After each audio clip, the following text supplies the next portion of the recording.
Ladies and gentlemen, welcome to the Extraordinary Family Life Podcast. We're your hosts, Greg and Rachel Denning. Today, we're going to talk about a tough subject. Today, we might offend some people.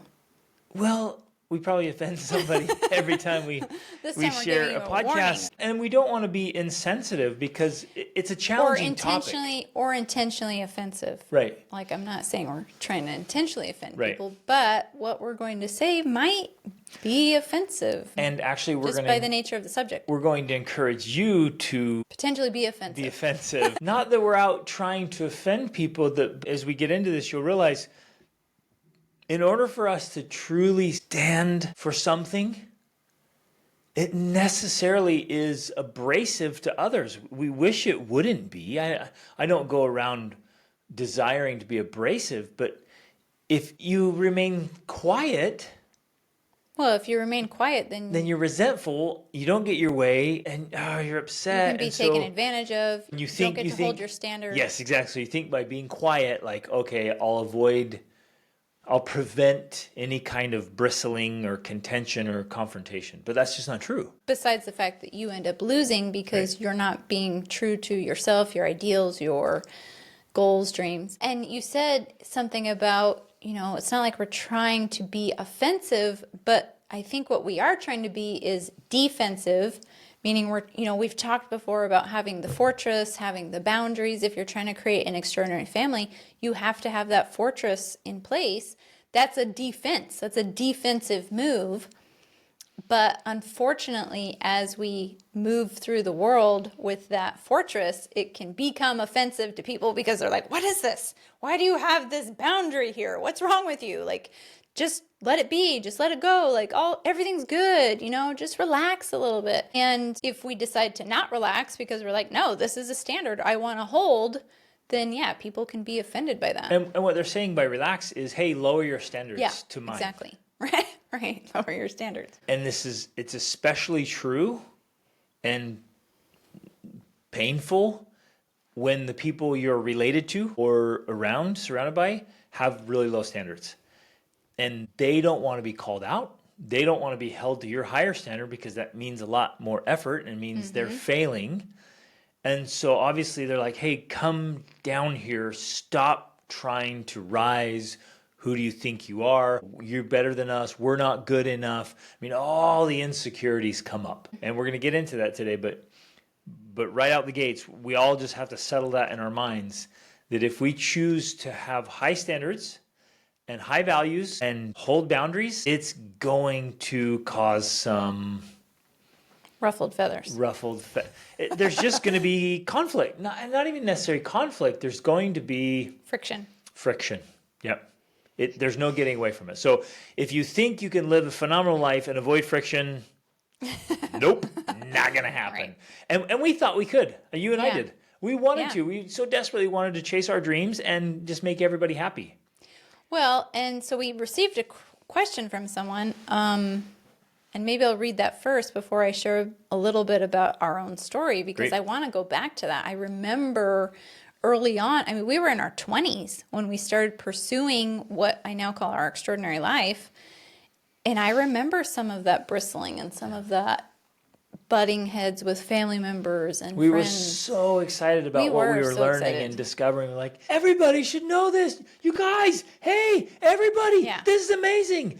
And the reaction was not what we expected. Was painful, to the point of tears and frustration. Like, what is going on? Here we are, so excited about potential and dreams and living in a better way. Obviously, sometimes some things are like, well, it's not necessarily better, it's just a preference, but some things truly are better. Right. And in those cases, you're like, hey, this is a better way. There's no way you can argue that. This is a better way to live. And it wasn't received well. Or at all. Right. In fact, there was a backlash. And we're like, what's going on? How could people not be excited about this? Right. Yeah. Whoa. And that's kind of what the question refers to. Yes. Okay, so I'm going to get started. It's actually kind of 3 questions in one, but we're going to go through it and see how much we get to. Okay, first of all, how do you deal with family who either disagree with or are made uncomfortable by your lifestyle without feeling like you just need to leave them behind? That's question number 1. Okay. So good. Question number 2. How does Rachel ever feel that the reassurances from Greg aren't just him trying to make her feel better, while inside he's secretly resenting her for not being more doormatish? I kind of like that. Let's do that one first. Let me read the third one. How far should you go to protect your kids from bad habits encouraged by extended family members? That goes with question number 1. Yeah. I've heard you talk about how you can't and you shouldn't keep your kids safe from every outside influence, but what about your family? I feel like kids take what grandparents and cousins say more seriously than what neighbors or friends say.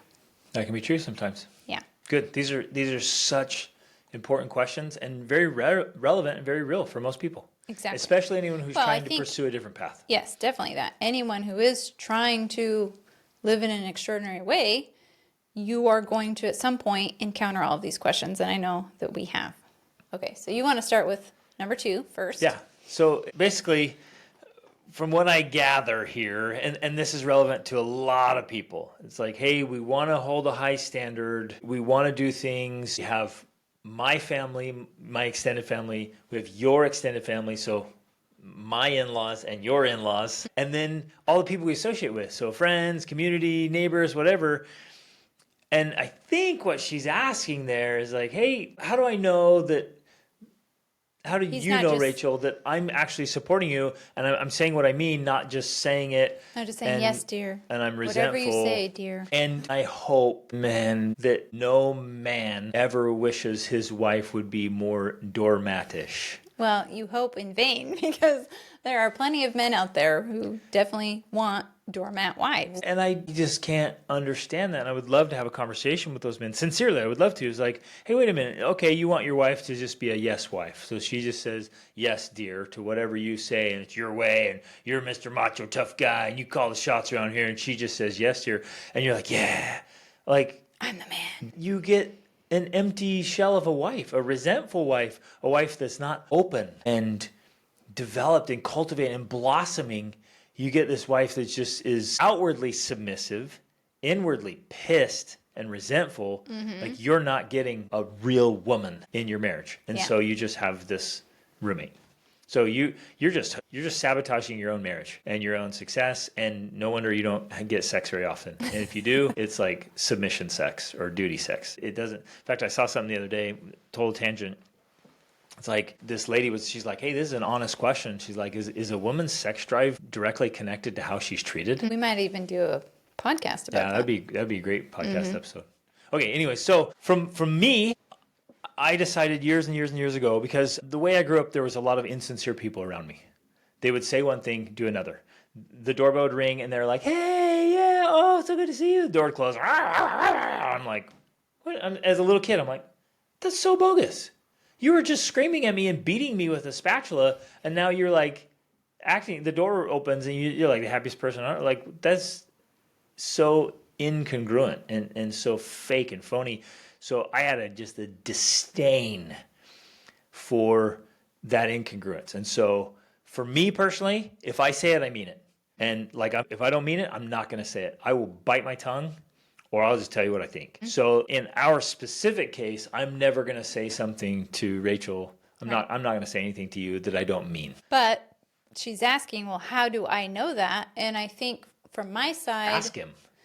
Well, that's where I was going to go. From my side, I didn't necessarily know that about you 100% when we were newly married. And you kept asking. And over the years, I would just straight up ask, because I think that this is a very natural, normal feeling from a wife. Yep. Like no woman wants to feel like you're just reassuring her, but it's all pretend, right? She wants to know that many men do that. Right. She wants to know that reassurance is real. So for me, I would just ask. And I've asked multiple times over the years, like, are you just saying that, or do you really feel that way, And I would push a little bit on that, because I'm like, I want to know. I need to know. I need to know that you're on board with me, or that you understand at least, or that you're not just reassuring me just to, make me feel good, but that you actually, if you disagree, I want you to disagree and let's talk about it. That's the ticket right there. And many wives, well, and husbands, make their spouse afraid to tell the truth. So if I'm afraid of your reaction or overreaction, then I can't be honest with you. So you're like, do you really mean that? Do you really mean that? I'm sitting there saying, man, I can't say that I don't, because if I say that I don't, I'm going to get the full load of wrath. And so I'm going to keep lying. So it like compels me to lie because I'm so afraid of your reaction. Right. So if your spouse is afraid to tell you the truth, who's made him or her afraid to tell the truth? Like, well, you have. Well, and I think an important distinction in this is because I've also had to learn more about myself to know that sometimes I don't want your honest opinion per se, or your disagreement or your debate. I really just want your reassurances, right? On some level. And so I've learned to be able to say to you, hey, I do want your opinion right now, and let's discuss it, versus I'm not in that space.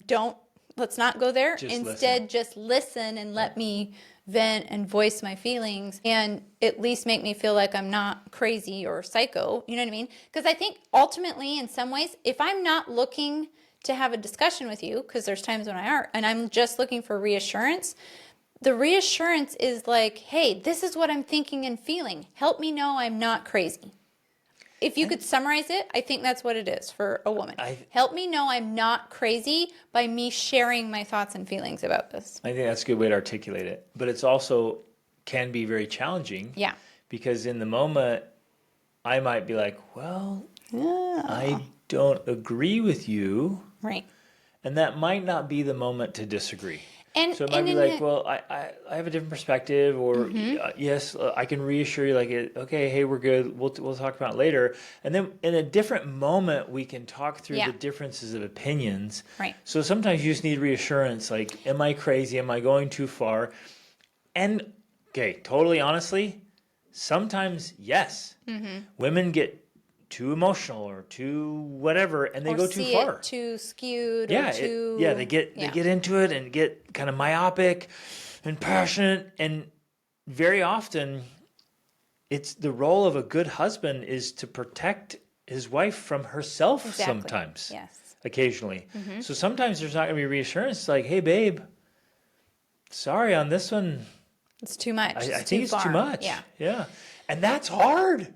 Definitely. And a wife has to be open to that happening occasionally, where he's like, no, sorry, babe, on this one, I'm not with you. And oof, that's going to be uncomfortable and difficult. And I think that it works best in those situations when we understand each other enough that, because it's one thing, and you could totally say to me, I disagree with you, but I also don't think you're crazy. I can understand why you have that viewpoint. That's a reassurance. But if you do that, then at the times when you say something like, no, that's too far, it's too much, then I can take you seriously and not be too hurt by it, because I know that you're going to, like well, you said, rare, you're and protecting I mean it. me. Yeah, exactly. You are there to protect me. You are there to be this sounding board, this mirror, so I can see, okay, help me understand myself here. Have I gone too far? Is it too much? Am I going crazy? Or is this sane? Like it's very helpful to have that. And so when you have those honest opinions and can reassure me even if you disagree, versus actually telling me when it's too much, then that is so beneficial. I mean, that is one of the major benefits of having a marriage relationship, because you have that person there to help you in your own development without, because there is definitely, we see it all the time. And I think this is what happens often with couples that get divorced. And the most, one of the things you see in your coaching too often, unfortunately, is that when a man and woman don't have that type of relationship, the woman, in trying to seek that out and that reassurance, that the support, that care, she pretty much does start going crazy. Like, one of the most common things you see is women who go manipulative, narcissistic, neurotic. I mean, they literally almost go crazy. Yeah. And I think that comes from not having this sort of stable relationship where it's a checks and balances, where you're going to reassure me, when I'm within proper bounds. But when I get out of those bounds, you're going to let me know. And I'm not going to take it so personally that I just think, you're just a horrible person. I hate you. You don't even care. Like, that balance is so powerful for maintaining that, not only the stability of the relationship, but the stability of the individual in that relationship. Because I really do believe it's this. The woman's like the ocean. Yeah. And there's so much emotion there, and the waves and the winds and the storms. And so you're right, we have to have this safe, gentle but strong boundary where you feel that, hey, there's some certainty here, there's some security, I can count on this. Exactly. And it has to be done and tactfully. It's going to keep me within the bounds that keep me healthy, keep our relationship healthy, keep the family healthy, etc. I love it. I do see it sometimes when the driven, ambitious wives are chasing dreams and going after it, and they're go-getters, and their husbands are afraid and timid and small-minded. And they're just back there like, no, stop. And it doesn't matter what she does. Everything she does, no, stop. It's too much. You're making me uncomfortable. Stop that. Rah. And in that case, I'm like, no, dude, level up. Let's go. Keep up with her. Don't tell her to slow down. Pick up the pace, man. So when that's happening, it's a different story. So anyways, that's good. So but I think, short answer for this is literally just ask. Yeah, just ask. Are you just telling me this just to appease me, or are you really truly reassuring me? And whether or not you agree or not, is this a real reassurance or just a... The foundation under that question means you guys could be able to have an honest dialogue and really talk things out. Be like, hey, let's be honest, let's be sincere. You got to be able to tell me if you really mean that or if you don't. And if you don't, let's talk through it. Right. And I think especially in the context of all of these questions that, you need to be able, and this is one of the hardest parts, I think, about getting into an intimate relationship with someone, and I don't know how else to word this without it sounding wrong, but you have to be able to talk about your family. Yep. You have to be able to talk about your parents. Honestly. And your siblings. Just talk about without your family. One of you getting offended, like, how dare you could say that about my mom, you know? Like, and it's not meant to be offensive or rude, but you do need to have open conversations. Like, I noticed your mom does this and you do too. And I don't think that that's something we want to pass to our children. Yes. Like, you have to be able to have those conversations. So, okay, this sounds so crazy, but you're 100% right. You have to be able to talk about your family, about your extended family members. So Rachel and I have to be able to talk about the family I grew up in. And we have to be able to talk about the family she grew up in, because only through having conversation and dialogue, kind of disconnected, disinterested, and detached is the word. Mm-hmm. So in a detached way, that's the only way we're going to get to a clear understanding of how we're going to raise our immediate family, our children, in a good, healthy way. Because if you're too attached, or I'm too attached, or we're blinded, because how dare you suggest that my family isn't perfect, right? Or if it has flaws, how dare you? Yes. And it's like, look, just because it's my mom and my dad and my siblings doesn't mean that what they did and what they're doing is right or best. Mm-hmm. And I have to be able to attach from that. I have to look at it and be like, look, I love you. I'm grateful for that you raised me. You are my family, but I'm taking this other path because I think it's better. Mm-hmm. Well, and yes, and at some point you may need to have that conversation with your extended family, but you have to first be able to have that conversation with your spouse. Yes. You know, and get clear. Get that clarity. Really clear. Yeah, because you also don't want to go around saying that kind of stuff to people unless it's about the things that you're really certain about. Like, no, we are going to take this path. I've thought about it long and hard. I've analyzed it. Like, I know this is the correct path for us, and that's going to ruffle some feathers here. But I have certainty about it, because I think that's where the power comes. And as we get into this, I think that's where the real power comes. You have to have certainty. You have to know that this is what you want for your family and this is what you're going to do. Yep. And be able to back it up with knowledge and results. Now, results come along later the way. Because, let's dive into our story a little bit but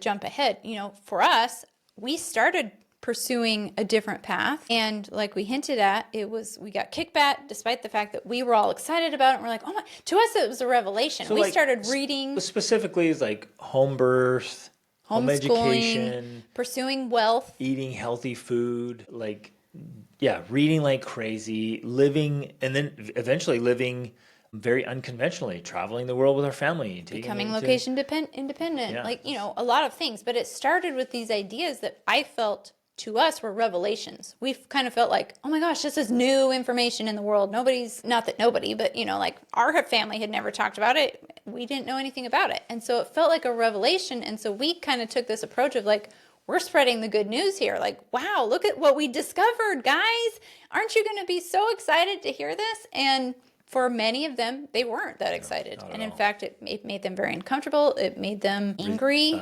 Defensive. Yeah. But then fast forward, now here we are. We'll be married 24 years this year. We've been traveling full time for 18 years, right? Our oldest children are now 22, 20, 19, and 18. So we now have the results. Like, we have the results. Our children are amazing, thoughtful, intelligent, like competent. They have all of these positive benefits. And so when people look at us now, they're like, oh, okay. Before we were telling you, you're going to ruin your kids and you better put them back in school and you better, all this. And now they're like, oh, actually, your kids turned out pretty good. So, okay, you have the results. So that part is kind of harder to do because you're not going to see the results for many until years. Later. Well, unless you can start getting them yourself with, like, for example, Physical health and fitness, or money. right, and eating certain things. Yeah. But I think it's important to point out there, we're not striving for okay. And most society will use that. You'll hear people say that all the time. You're like, well, I turned out okay, or my kids turned out okay. And that's their defense. Mm-hmm. They're like, hey, no, we're going to do things differently. Why? We did it this way and we're okay. We're okay. My kids survived. Yeah. And so if survival and okayness is your goal, then that's obviously where we're going to disagree with a lot of people. It's like, well, I'm not interested in okay. Yeah. I'm not interested in survival. I'm not sitting here thinking as a parent, like, man, I hope my kids survive. Right. Or you and I are. I hope my kids are, I hope they become okay people. I'm not interested in that at all. Mm-hmm. So that's the first point of distinction there. If I'm around people that are interested in okay, I'm like, well, yeah, we're just going for phenomenal health and fitness, world-class education, wealth, amazing experience. We are going for an extraordinary family life. So that's why we do things differently. Mm-hmm. That is an important distinction. Okay, so you're going to interact with your own family, your own extended family, and in-laws and others, cousins, grandparents, whatever. They're going to have different views. So let's just throw out some scenarios that are pretty common. Is the food thing. Man, that seems, for this generation, that seems to be a thing. And it was a thing. It is a thing with my mom when we go visit her. And always has been. We grew up eating garbage food, and then they still eat garbage food. So, of course, my siblings and their cousins nearby, just tons of garbage. So whenever we go to eat or go to visit, we are teaching our kids, like, hey, we're not going to consume that stuff. And there's been conflict, bristling, friction. There's been friction. It was like that a little bit with your family early on, but then when your dad got sick, that got a lot better fast. But then it was still with your extended family, it comes up when we get together. Right, because I think for some reason it impacted I'm the oldest of 6 children, and so my dad's diagnosis of cancer the week we met, and then his subsequent death 2 years later, like, it really had a huge impact on me, and it has definitely influenced and impacted my own health journey, and I've been obsessed with studying it ever since. And so that has had a long-term impact on me, but with the rest of my family, not as much. And so they do still definitely, do the junk food and whatnot. But at this point, they pretty much know where we stand. Yep. And so the approach, and I would like to do it differently. If we could do it over, I mean, we did it, but there was some conflict. I would do it differently. Like, now I'm like, I don't have to participate. I don't have to eat that stuff. If we go over to visit and everyone's eating crap, I don't have to eat it. And I can be totally okay with that, even if I have to go hungry. Like, I'm okay with that. I'd rather go hungry and pleasant and stay engaged the whole conversation. We're having a fantastic time. I don't eat anything. Even if they are giving you a hard time and making comments and asking and what. But I think that comes with maturity and experience, and again, back to the confidence and certainty in your own choices and your own understanding. It is more difficult, and I remember this in our own journey, it's more difficult to face that quote unquote peer pressure when you're young, when you're uncertain, when you're simply going off, well, hey, I listened to this podcast and they said, right. It's kind of like, really? Okay, well, maybe you need to listen to a different podcast, But it's pretty easy to set a base layer. I guess I want to share this for people who are listening. Like, where do I draw the line? It's like, well, seed oils and refined sugars and highly processed foods, junk food, which is fast food. a whole episode we've done on health, and we don't want to go down that tangent too far. You can draw that line right there and be like, okay, any of that stuff I'm not going to eat, and I don't want my kids to eat it. Then you can ask them, and this comes up all the time in coaching sessions. You can ask your in-laws or your extended family, say, hey, please don't feed that to my kids. Okay, but this I don't know what it is with grandmas. I know, there is something. And grandpas that they do it behind your back, or they do it right in front of your face. Yeah, because because after the questions here, she does go into more details. And this is one of the problems, because despite the fact that she's asked, I don't want these things fed to my child, well, yeah, they just do it grandma does it anyway. And I hear this a lot, so please don't think this is a rare thing. Like, oh, there's only like 5 families. Like, I hear this all the right. time. I don't know what it is with current grandparents. They just are like junk to the ground, just free flow with total disregard to the parents' wishes. And I think that this does come back to. I would do the opposite if our kids, for some weird reason, were like, don't give my kid meat, I'm gonna be like slipping steak under the table to my grandkids. Wait, you're doing the same thing, but you're just doing it. I'm gonna do it opposite, because I'm gonna be like, this is really healthy. This is really, really good for you. So I'm gonna be but that's steak and eggs under the table. That's kind of proving the point, though. You're doing what you think is, in this case, best. Hold up, but that's why I'm doing it. I'm doing it because I think it's best. They know it's not. Okay, but here's the problem, and I think this is the crux of the issue.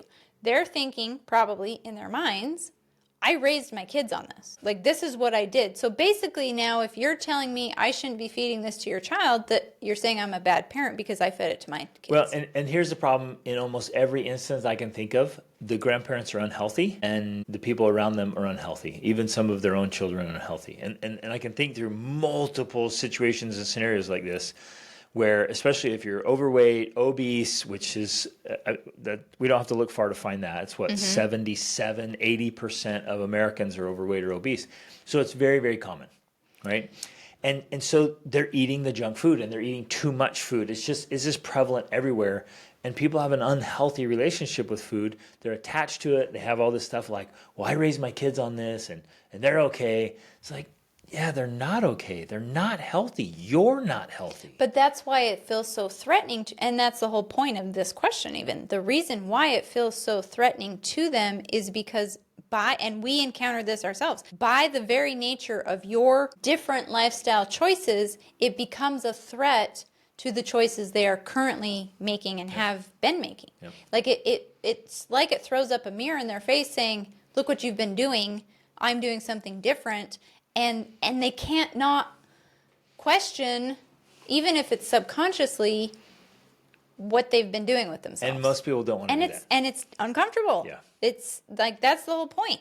It's uncomfortable, and so most people avoid it, and that's why it is an issue. When you come around, now here you are with your little, better way of living, and it's like the thorn in the flesh where they're like, stop it. Yeah. Oh, man, now you're reminding me of how unhealthy I am. Yeah. And I don't want to face it. I don't want to honestly say, look, I am unhealthy and these choices are not good. Right. But I think where we have to do that, I think, at least from my perspective, if I'm going to have a relationship with people, like they don't have to change whatever. They can eat whatever they want. It's on them. It's like, if they eat crap, it doesn't affect my health. This affects their own. But I mean, I have to interrupt a little bit here because I feel that in some ways, all of what you're saying is in a way philosophical and more difficult to implement when you have young children. Because now we're in a place where our youngest is 7.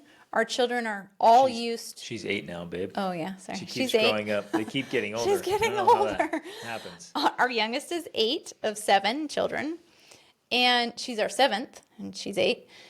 And they're all used to all of our unique lifestyle choices, our children are. And so when we go to, say, grandma's house or different places, they are more used to, even on their own, saying, no, I'm not going to eat that or whatnot.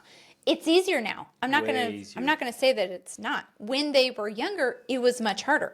Because they would eat whatever was offered them. Right. That's And natural for a child. they preferred the candy Well, and of the course, sugar. because and you can do research on this, they literally have chemicals in there that are addicting and make you want to keep eating them and want to eat more of them. Like, that's how the foods are designed.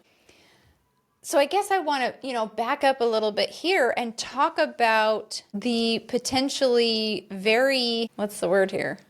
Offensive approach to take, and maybe radical approach to take for many people.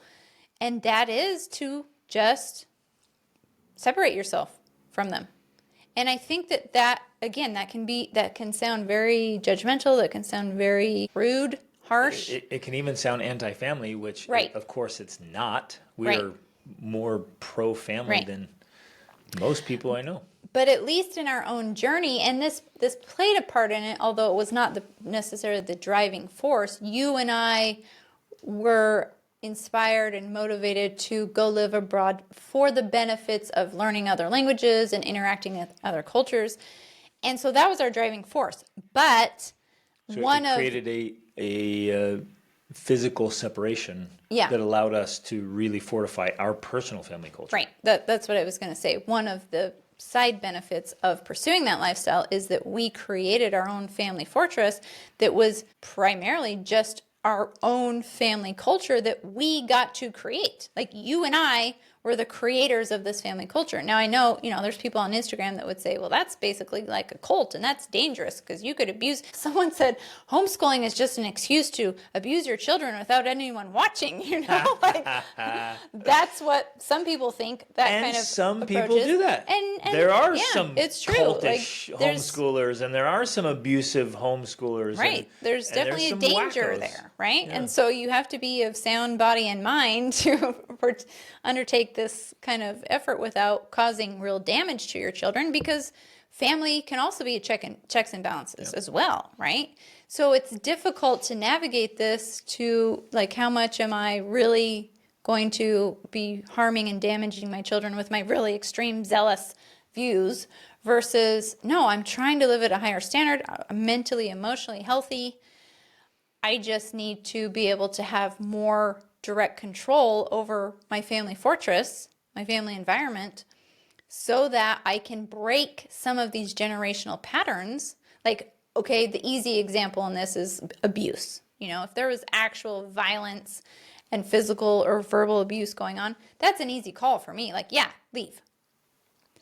But, abuse, or let's even say neglect, can show up in a lot of different ways. And sometimes we might think that it's not as big of a deal, but yeah, to not pass on certain traits like hoarding or like filth and disgust or eating habits that are literally causing obesity, cancer, heart disease, now that people know how directly connected it is to food. If you read something like Why We Get Sick by Dr. Benjamin Bickman, you're going to be clearly seeing, like, this is a big deal. Yeah. I cannot just keep feeding my children these things or allowing them to be fed these things because I'm learning that it's poison and the things that it's doing to your body are not good. And I don't want my child to end up with childhood diabetes or whatever, grow up to have cancer. Well, or you're right, or to have a really unhealthy relationship with food, or to be, like you said, or a even hoarder, or just to be dirty and filthy, or to have a really bad mindset or attitude, or because those things can be passed on. I think as we assess, everyone in our lives needs to be assessed, and we can have it was Darren Hardy talked about, hey, you can Yeah, have, you that's can what I have, was going to say. okay, you can The have compound effect. 3-minute friends or associations. You can have 3-hour associations. You can have 3-day associations. You have 3 weeks.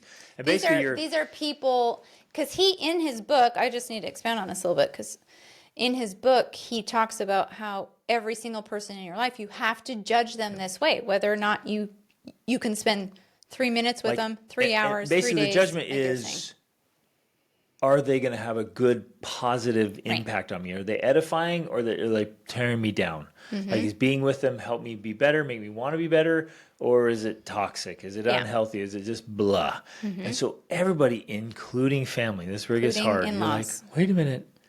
I have to judge my own mother? Yes, you do. And your brother and your sister and your cousins and nephews and nieces, everybody, and be like, you know what?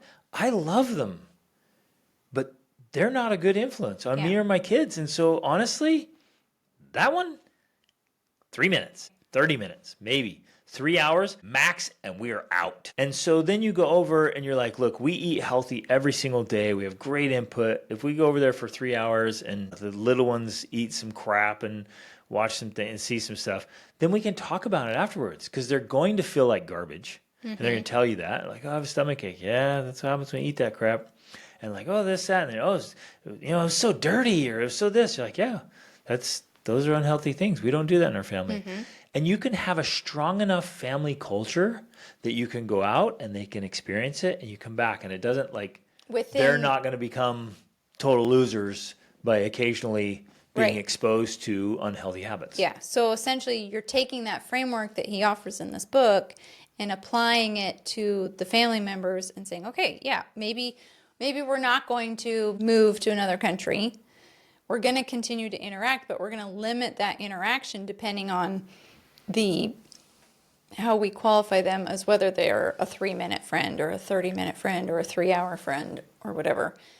Let's say, for the sake of, I don't know, extended family, you agree that your in-laws And can this would be a conversation you'd have with your spouse, for sure. hopefully, but Yeah. What I was going to get to is sometimes the spouses are blinded because they grew up in that environment. So they have a hard time seeing it. So let's say, I'm going to throw out a hypothetical situation, that your in-laws or even your own parents are pretty unhealthy, right? And unhealthy in a lot of ways, mentally, emotionally, spiritually, whatever. And so you're like, 3 hours. Let's do 3 hours. And so you agree to go over there, and it's not 3 hours 3 times a week. That's too much. Yeah. On a 3 hour person, you're like, no, they get 3 hours like a month. Yeah. And so it's not a lot. And so you go over, and maybe the one who grew up there, the husband or the wife, it's easy to zone out because you're back in you're back in this space where you grew up, right? And so it's like you kind of, have you ever experienced this? Like you kind of become unconscious. You're just back in your space. And it's easy for the one to just kind of miss things. They become clueless, kind of zone out, while the in-law is struggling and frustrated. Like, well, you didn't see this and this interaction and this frustration. And you're over there, talking with your siblings, playing games, doing whatever you do. And I'm like, I'm just sitting here hating this and doing everything I can to keep my kids from being tainted. Right? And so the challenge is you make an agreement beforehand, be like, hey, let's do a couple hours and then we're out. We're like, well, why? Why do we need to go? We don't have anything yet. Yeah, we have something. What? I'm going home to read a book. That's what. I'm going to go home and eat healthy food. That's what. You always have something. I love using that reasoning, and I want to share this as a tool. It's like, no, we have something we got to do. Well, what? Well, I have an evening routine I do. Whatever. Anything you're going to do that's good and productive. With myself. Yeah. I got a podcast I'm going to listen to. I got a book I'm going to read. And they're like, oh, I can wait. No, it can't. Because I respect myself. And I made a commitment. I made a commitment. I'm going to read every night. I'm going to work out. I'm going to do this thing. I have this routine I do, these rituals. So, no, I'm leaving. I have a thing. I have plans. And maybe even get there. It's like, hey, we're staying for a couple hours because I got plans tonight. Right? And stand by that stuff. It's an important way and an easy way to hold boundaries. Well, and I think part of this approach, because again, we're not trying to intentionally be offensive to people or trying to make them feel bad.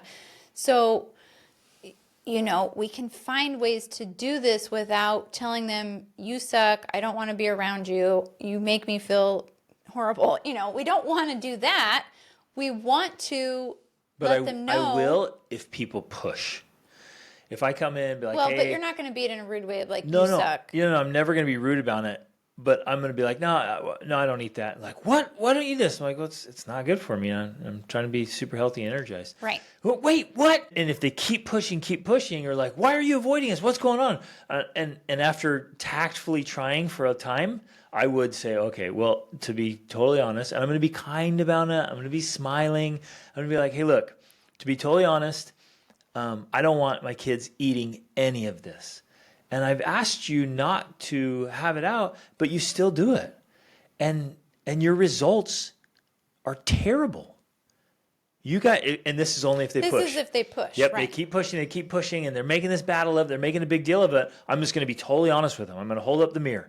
I'm like, you're really unhealthy. You're overweight or obese. You're suffering, and I don't want any of that for myself or for my children. So we can come over if none of that is offered to the little ones because they're not cognizant enough yet. But if you keep pushing, I'm not coming back. Yeah. Like, we love you. It's great. But we're not doing what you're doing. Right. And that can be, again, very difficult because here you are trying to build this fortress, hold up these boundaries. And yeah, they are going to bump into them and cause some offense. Absolutely. And so, so one level is, okay, we're just going to take this approach of like, oh, we're not going to be spending this much time and we're going to be leaving and whatnot. But then if they do keep pushing and pushing, which is inevitable, especially over time, then you just have to be able to share and tell them and be upfront and explicit with them, which is where, like, that's where the discomfort comes, I think, especially on our side, the person doing it. Because particularly the one that's the in-law. It can be even more uncomfortable. Right. But let me give an example. It's inevitable and necessary if you are going to continue to hold these standards, which I applaud. Agreed. This email that I got, kudos to you. Yep. Way to go. You should have these standards. You do want this for your family. You don't want to pass this on. Well, I actually wanted to share something because my family, my dad's dad was literally a hoarder. That's what I was going to say. Oh my gosh. Because I remember going over there. He had 13 Yorkies at one time, and they're just peeing and pooping all over the floor. He was a hoarder. I mean, it was terrible. My grandpa died over a year ago, maybe almost 2 years now, and I think they're still cleaning out his house. Yeah. Because he had so much stuff everywhere. And this is the interesting thing. Growing up, I was never bothered by it. I was used to it. Now, my family was also pretty messy. I do remember one time when I went to my aunt's house, she doesn't have any children, and she has a very nice, neat, meticulous house. And I think this is when I first discovered that I'm actually a neat person because I came back and I remember crying I miss her clean house. I was actually upset because I missed that order. And turns out that's who I am. I'm an orderly person. I love my systems and my neatness and all of that. But I didn't know about that about myself. And I was used to being in these environments. But I remember years later when I had my own children, and actually we'd been living abroad. I think we'd been abroad for 7 years. And our children had not been to the United States for that long. And we came back and we went to visit my grandpa because I hadn't seen him for a long time. And I remember thinking, I can't have my kids in this environment. It's not sanitary. It's not healthy. And that's when I really began to because I didn't know my grandpa was a hoarder. I just thought, oh, it's my grandpa. It's your grandpa. It wasn't until even we watched the episodes from the series Hoarders with our own children that I realized my grandpa was a hoarder, And so I had this realization, but luckily for me, because we had separated ourselves, I didn't pass it. And because of our lifestyle, which included lots of traveling, which necessarily meant minimalism. Yeah. We couldn't be hoarder. You can't be a hoarder when you're a nomad, right? A traveling nomad. Luckily, I had already broken those tendencies and temptations. Yeah, exactly. I'd already broken that. And so my children didn't have any of those tendencies. And I just felt this is good. Like, I love my grandpa and I love my dad and I love my family. But I am very grateful I did not inherit and pass on those tendencies. So we can have both. We can love our family. Even sometimes if we don't speak to them or get along with them, we may go through those periods of time. We can still love them.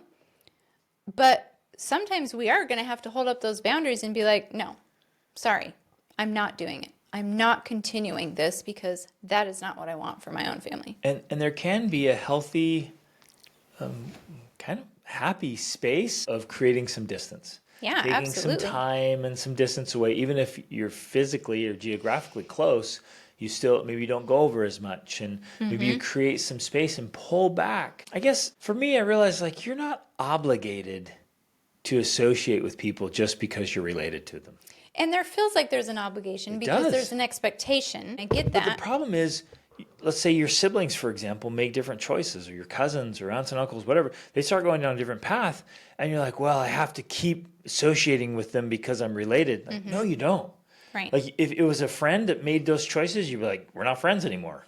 Like, sorry. Yeah, and so we're related, but I don't have to spend time with you. So, like, let me just throw that out there for everybody to chew on and maybe accept and take a hold of. Like, you're not obligated to spend time with them and be around them, especially if their life choices are negatively impacting or could negatively impact your family. Yeah, and it's making me remember another story because any of you who've listened to my podcast know that I was a rebellious teenager. I was into drinking and drugs and things. And when I decided to change my life, like I just had this clarity where I knew what I wanted. I wanted to create a healthy long-term marriage, and I wanted to have children.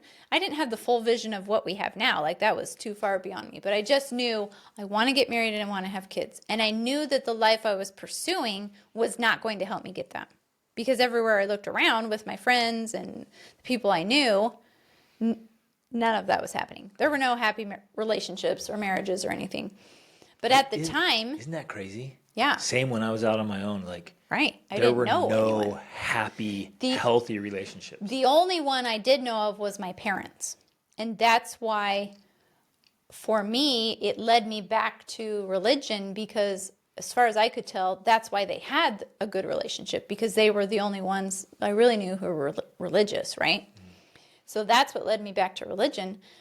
But at the time, I was pretty much best friends with my cousin. And I love her. She's an awesome person, and I love her a ton. But at that time, I knew that in order for me to make the changes in my life that I wanted to make, I just had to stop associating with her. Now, I probably didn't handle it the best as a 19-year-old. I basically just cut her off. I stopped talking to her. I stopped hanging out with her. I just didn't know what else to do. I just knew I cannot continue to hang out with her because I have to stop doing those things. Right. And sometimes it has to be a viable option for some people. Yeah. I get asked that question all the time, like, hey, how do I do this? Right. Like, sometimes you just have to walk away. And even though, I know it caused her a lot of pain and I know it hurt her and I feel bad for that. But for my own well-being and for the well-being of you and my children, which I didn't know at the time, but I had a vision in my head. I'm like, I have to stop this lifestyle. And it wasn't just her I cut off. I cut off anyone that I had been associating with that was contributing to those activities and behaviors, right? And so in some ways, that's an example. And it seems so harsh because, it could hypothetically be talking about your mother or your aunt or someone important and special to you that you love and care about. And I get that. But sometimes in life, we reach these points where we're just like, I have to take a different path. I have to make different decisions. And depending on your own mental, emotional, communication abilities, whatever, unfortunately, yeah, maybe sometimes it does just look like cutting them off because, as a 19-year-old, I didn't have any other skills to be able to have a conversation with my cousin about like, well, here's my vision and here's what I want. I didn't have that ability. I couldn't do that. What I could do was just, sorry, I can't hang out with you anymore. And it's interesting. As soon as you were saying that, it kind of clicked to me. It's like, it's actually in the New Testament. And Jesus told his disciples, like, if there's a person in your life that is bad for you, cut them off. He says that. It's right there. Just cut it off. Father, brother, mother. He's like, even, yeah, and he specifically mentions immediate family members. Yeah. Like, if they're in your way of the very best version of yourself, cut them off. Now, we don't have to be rude, we don't have to be mean, but there's ample justification and rationalization to sever some relationships, or at least distance them and keep them at a safe distance so that they don't have a negative impact on you and your kids. Yeah, I was just going to say, although to the person it's happening to, it does feel mean or rude. Right. And that's, of course, the most challenging part of it. And you can try to articulate it. And I would, again, and we did this, we had to cut off relationships, and then we were able to come back and reestablish them later because we tried holding boundaries, and they wouldn't. These people would not respect our boundaries. And so he's like, fine. I told you multiple times, like, fine, we're out of here. And it was years later, we were able to come back and be like, hey, you keep the boundaries? Like, yeah, I'll keep the boundaries. Like, great. Now we can have a relationship again. One example, I think, was your dad early on. Dad. Yep. I mean, he left when you were young, but then early on in our own marriage, he came around a bit. More frequently. And I held up some boundaries for him because he lives a very strange life. And so I held up firm boundaries, and he wouldn't. And I said, hey, look, this boundary's in place. If you don't respect that, you're not welcome. And he's like, I'm not going to do that. I'm like, hey, that's that. And I don't think we talked for like 11 years. And then, later on, he was able to respect the boundary. I'm like, yeah, great, not a problem. But like, I'm going to hold my boundaries because I know exactly what I want, what outcomes I want for my family, and I'm going to hold those boundaries. I'll be kind, but I will be firm. Yeah. And maybe that's part of what we want to emphasize here with this discussion is that even if this kind of step is necessary or required, you don't have to lose hope. Like, there's a long-term, your family is going to be your family for the rest of your life, so it's not like because you quote unquote cut them off that's it. You'll never see or hear them again from them again. It's likely that you will at some point. But when you take certain steps to show how serious you are about the boundaries you have, it does help them have more respect for them down the road. And more respect for you. In fact, like, even in our own stories, like, we went off and created all these results with our crazy ideas. And then, like, both of our families, like, wow, like, we earned a lot of their respect. And in fact, in many instances, they'll come and ask us for advice now and help. And like, hey, what about this? And what about that? Where before it was nothing but criticism and... Well, because we were the crazy ones. Like, we just had these crazy ideas in our head that they thought, you're just going to ruin your family, right? And so it's not until you prove how serious you are about your ideas and then eventually start getting the results from them. Prove the validity of your ideas with results. Yeah. That then the relationship has a chance to change. Even if, and again, you might be 20 years old right now thinking, 10 years, that's a long time. But trust me, it actually goes pretty fast. And then you're like, oh, yeah, it's been 10 years, And then you have a chance to actually, because again, it doesn't have to be with bitterness or hatred or like, I'm never talking to you again, I hate you. It's just like, no, I love you, but this is my boundary. I'm going to live my life. And I want you to be a part of it as long as you can respect these boundaries. And so we're fully welcome and saying, yeah, be a part of our life. But I'm serious about the boundaries, so much so that if necessary, I will separate myself from you. Oh, man, ladies and gentlemen, I don't know how to emphasize this enough. I think it's one of the most important skills in life is how to clearly establish and hold boundaries. It's getting clear in your own head. So you have to learn how to think, and you have to do tons of research. Like, where do I want this boundary? Like, at what point is it unhealthy? At what point is it healthy? And your boundaries can go too far, or they can be too small, or whatever. Like, finding where that spot is, and then establishing it, tactfully holding yourself to it, holding everybody else to it. And then when they push against it, and they will, just keep it in place. Love you. Smile. I'm not angry. I'm not bitter. That boundary's there. Don't cross it. Okay, you crossed it. So there's a consequence, and usually it means like, we're out of here, right? Or you're not welcome back. Or we'll be spending less time with you. Or, And you let them know. You be like, hey, like, I tried, I asked. And again, without the fighting, we don't have to fight and get angry and bitter and insult and call names and have this huge battle. It doesn't have to be a battle. It can be honestly, just like we're having this conversation. It's like, hey, you guys know how strongly we feel about this, and you just did it again. So, yeah, we're not coming back for a while. Like, Yeah. that's just it. Because we believe in our conviction. So you have to be convicted. Mm-hmm. And I guess I want to emphasize for all of us listening, like the proof for all the great things we want is genuine happiness and health and success. If you are healthy and happy, and your kids are healthy and happy, and you're getting great results, the results speak for themselves. That's a great thing. If you're miserable and unhealthy and unpleasant and just struggling, well, you might want to reevaluate. Then your family can say, what's the point of doing all this extra stuff you're doing? It doesn't work. And you're not happy. You're right. You're miserable. It doesn't work. It's not working for you. What's the point? But if you're happy and healthy, and then you can see it like they're not happy and they're not healthy, and their ideas, their ideologies, their lack of standards, whatever, it's like, I don't want that. If you want it, great. That's on you. I don't want that.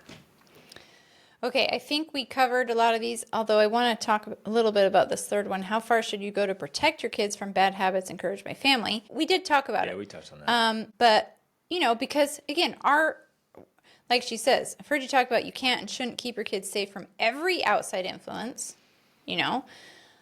But I think if I can emphasize something else here, and I know that for our family this made the biggest difference, is that we did, while our children were young especially, because as she mentioned, they are very open to the influence of grandparents and cousins and whatnot. And so as much as possible, while they were young and developing their worldview, let's say, we did try to protect that as much as possible. Now for us, what that looked like is when we had 4 children, ages 4 and under, we loaded up in our vehicle and we drove to Costa Rica, and we lived in Costa Rica, and then we lived in the Dominican Republic, and then we lived in India, and then we lived in Alaska, and then we lived in Guatemala, all before our oldest daughter was 8, I guess 9 by the time we got to Guatemala. So they were in essence, and again, this can sound cultish or dangerous, they were in a bubble. Yes, the bubble was our family culture. But we were constantly exposed to friends and community and people in our church. The irony for us was laughable. Like some of the worst things our kids were exposed to were other kids at church. Yeah. They'd bring like horrendous, terrible stuff. I'm like, this is not the kind of stuff our kids should be exposed to, especially at church. But kids bring whatever they learn at home into the church so they were environment. exposed to all of that. But if I'm trying to articulate how this looked, while they were being exposed, the most important, the primary influence in their life was our family culture. Yep. And that's, I think, how it defined by mostly us. Yep. Now, that only works because you and I were very, very intentional about studying, researching, reading.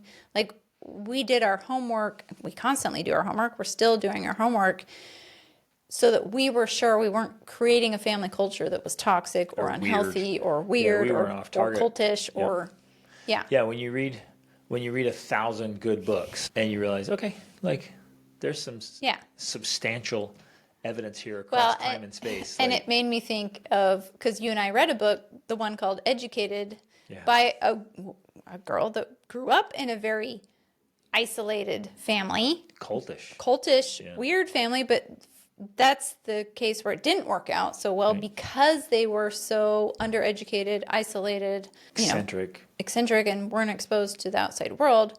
I'm trying to say there is a danger, right? So be careful. Like, don't prove your family right by raising a really weird family where they're just like, wow, see, the cuckoo birds. I shouldn't have left. Look what they did.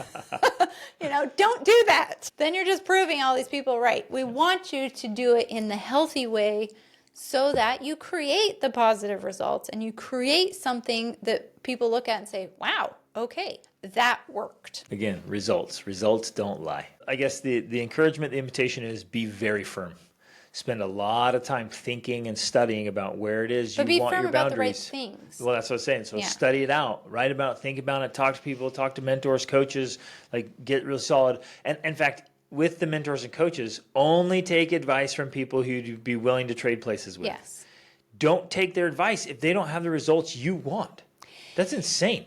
But get Yes. clear about it and then practice holding those boundaries. Be so firm and protect those kids at all costs. Not isolation, not the bubble where they are ignorant, clueless, and naive. I am not talking about that. Our children should not be naive, Well, but they should be shielded, and you're teaching them all along the way. So they see the boundary and they help enforce the boundary as they get older, and they know why the boundary's there, and they agree with the boundary, and they help establish it and hold it.